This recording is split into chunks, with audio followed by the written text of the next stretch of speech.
so that we can relax into being.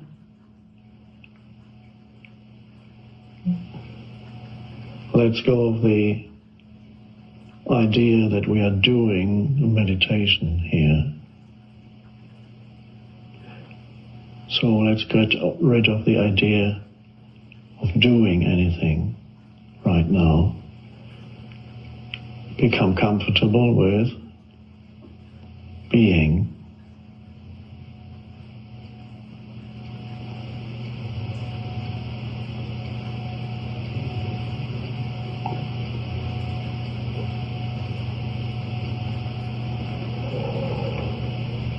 No next moment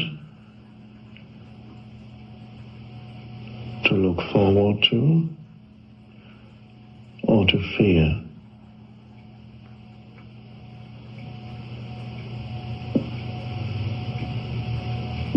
No past moment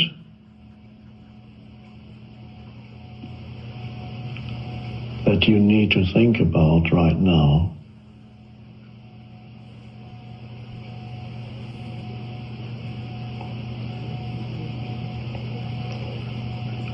So the now is enough for being.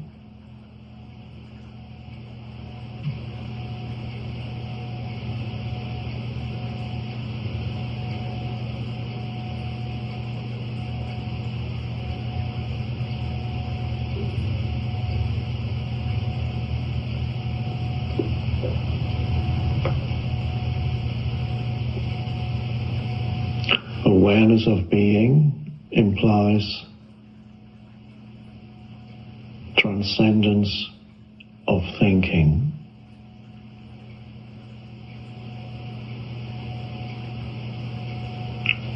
Compulsive thinking.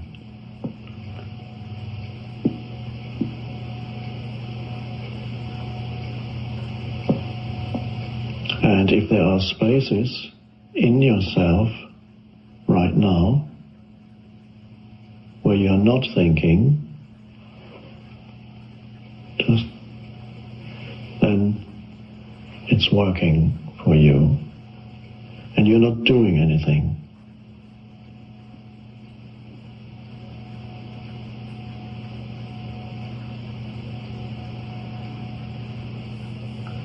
What's left of you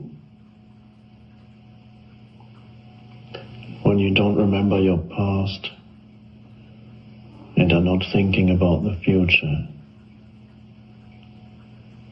Because the future is always something that you think about, never an actuality. So what's left of you when you don't remember the past? Don't refer to a memory of the past. Don't think about the future, just this. Now what is left is the essence of who you are, but you can't call that anything really. The being, perhaps, the presence, the space, the consciousness. You can use all kinds of pointers. They're all just pointers.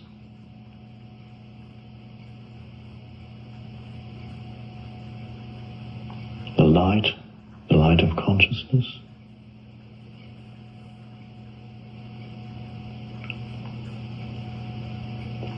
Becoming comfortable with that space in which there's no conceptual knowledge,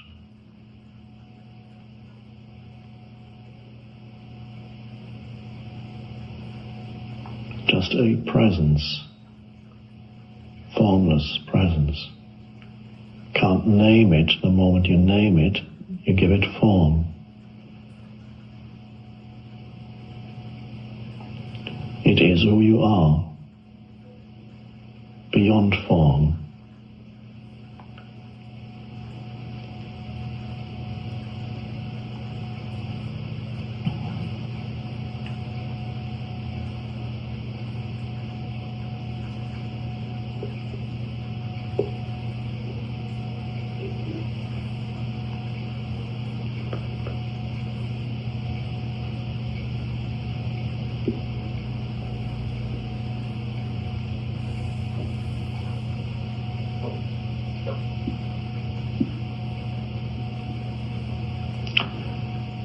And it is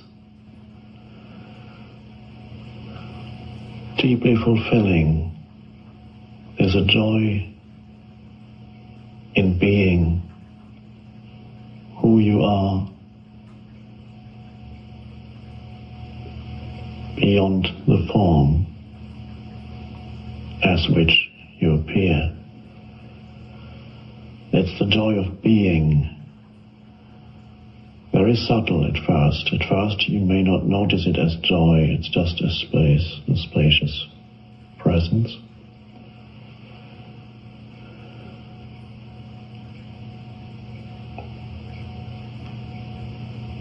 It is being, in India called Sat.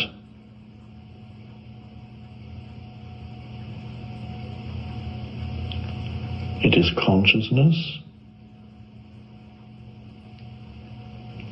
in India called Chit, and it is joyful. The consciousness of being is joyful, Ananda. It's the Indian description of that state of realization of who you are. Underneath the form is Satchitananda, being, consciousness, bliss, one single realization, not three realizations, one realization.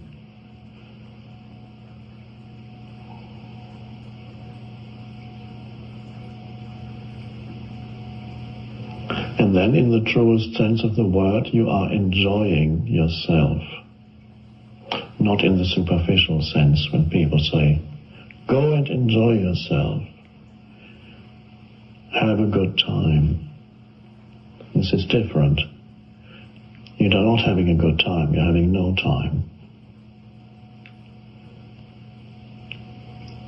You're enjoying yourself. Regardless of your life circumstances. Right now.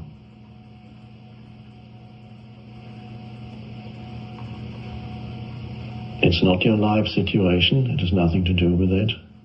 It's life itself.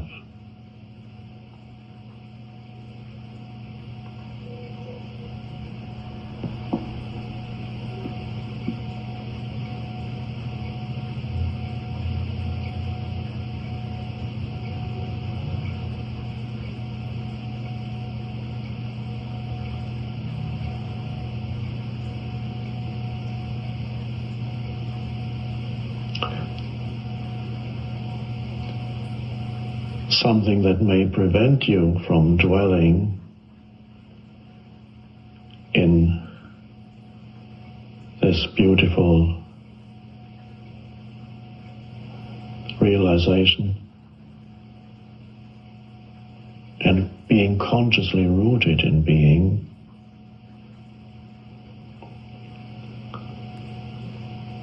is the compulsion to think,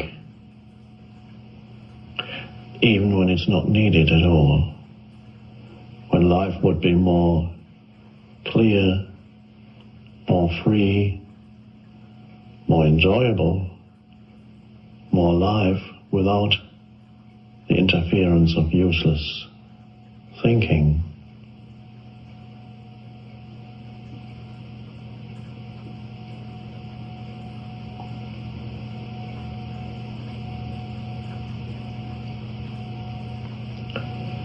Now, in this world, in our culture, very few people as yet know about the possibility of not having to think all the time. When they speak of not thinking or no mind, the word is used mindless. It means you're falling below thinking, becoming unconscious. And here, we're going beyond thinking or rising above thinking.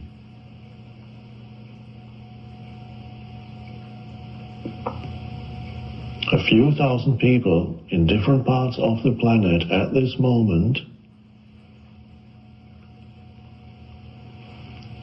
transcending compulsive thinking. in a few thousand human beings at this moment,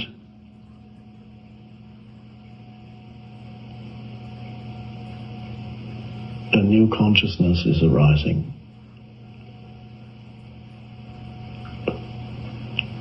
Transcendence of thinking, presence, which is awareness of being, awareness of awareness, self-realization. And it's happening at this moment. Nothing to do really with the person, the different persons that are here on the planet, or this person, or that person. The person has made room for this to arise. The person has become transparent. The person being complete identification with thinking. An illusory identity, a form identity, short-lived form identity, me, the person. My personal past and my personal future, it's me. I have to think about that.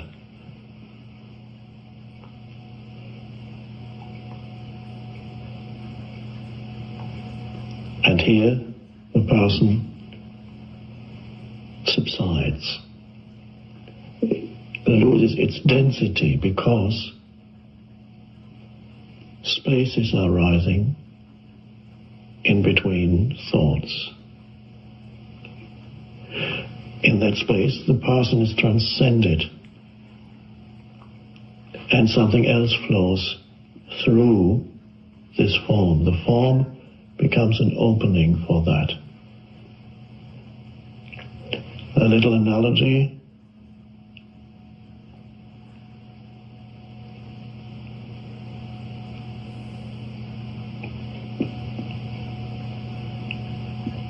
Let's say you are an actor on a cinema screen, involved in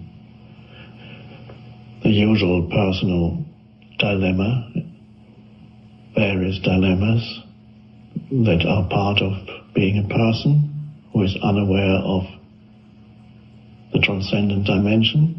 If you're only a person unaware of the transcendent dimension, then your entire life is a dilemma. The dilemma takes on different forms, but it's always problematic, conflict-ridden. So let's say you're an actor on a film screen, acting out preconditioned roles according to the script in your mind, which is the conditioning of your mind. Of course, the only reality an actor or any figure or anything that happens on a cinema screen is the light that is shining through the film in the camera. And what is perceived as persons running around the screen, getting anxious about this and that, are really various ways in which the light is being obscured. That's behind the film in the camera. So let's stick for a moment to this analogy. The various forms that you see on the screen are ways in which the light is being obscured. It's being obscured in different ways. And so they're doing whatever they do. The only reality is the light. That is what gives it life, animates it. Now we're coming to the end of the analogy, but we're not quite there yet. Now the end of the analogy is, say, one or several of the figures on the screen are becoming aware of that light that makes up the essence of who they are. in the midst perhaps of acting out the drama or the short-lived happinesses followed by unhappiness. In the midst of all that, they're becoming aware that in essence they are that light. And the awareness is not a thought, it's a realization. And the very realization comes because there's a moment of not thought, when the script, the learned script, the conditioning of their mind, for a moment has parted, and spacious awareness is there, which is the light. And suddenly, they're no longer totally identified with the role they're playing. They're in touch with something that transcends the limitations of their role and their person. And they feel that light that they are, the light of consciousness, in the background of their being as a spacious stillness or awareness. And then they go about doing what they do. Perhaps for a while nothing much changes, the conditioned script still being acted out. But then they notice little changes happening. Even the script is changing because the space is there in between the lines. And then the next line, suddenly there's something new in it. Suddenly they say something that they themselves didn't know before. Something new, fresh, alive. It doesn't conform to the script, the conditioning of their mind. And then perhaps where before they would have reacted to another character in the usual preconditioned way, suddenly instead of the reaction, there's a space, a non-reaction, and something totally different happens. So as they're becoming aware of their essential nature, even the way in which they deal with the world of form, in the way in which they are here as persons, changes. It's the end of our cinema analogy. So this is very much what's happening here.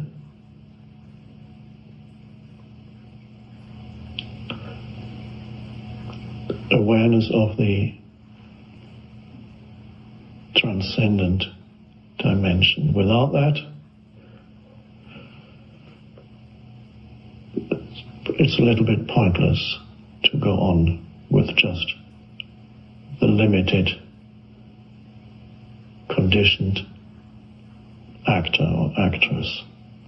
Just again, same thing being acted out, the same reactions, the same opinions and viewpoints and identification with mental positions and me and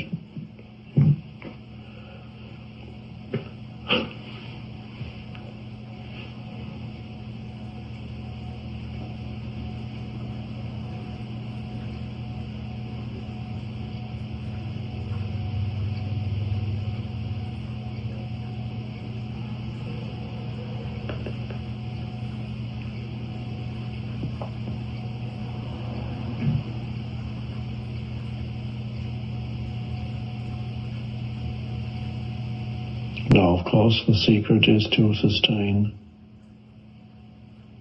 that spacious awareness as much as possible in everyday life.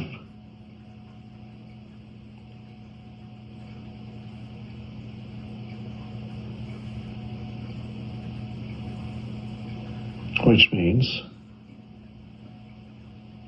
even when you do things, here we are not doing anything, we're just going into being.